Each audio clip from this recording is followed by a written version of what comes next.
قرآن پاک میں اللہ تعالیٰ ارشاد فرماتا ہے کہ میں جب ہم ایمان لے آئے، جب ہم نے کلمہ پڑھ لیا تو اب اللہ نے کہہ دیا ہے کہ میں آزماؤں گا بھوک سے اور خوف سے۔ خطرناک بھوک کون سی ہے کہ خواہش بھی اور پوری بھی نہ ہو رہی ہے۔ خوف کیا ہے کہ جو حاصل شدہ چیزیں ہیں وہ چھن نہ جائے۔ آج آپ دیکھ لیں کہ آرزویں بڑھتی جا رہی ہیں، کمپیریزن بہت زیادہ ہو گیا۔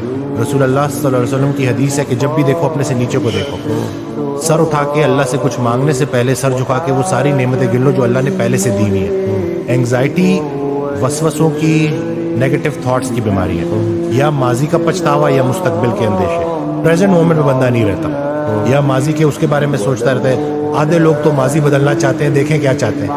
وہ وقت جو ویسے ہی گزر گیا اس کو اپنے دماغ میں پھر سے لا کے، اللہ تو کسی کو اس کی برداشت سے زیادہ نہیں آزماتا، ہم خود کو آزما رہے ہوتے ہیں۔ خطرہ باہر سے نہیں ہے، کیونکہ اینگزائٹی میں نا ایک فیئر بھی ڈیولپ ہو جاتا ہے، خطرے کا احساس ہوتا ہے۔ خطرہ باہر سے نہیں ہے، خطرہ اندر سے ہے۔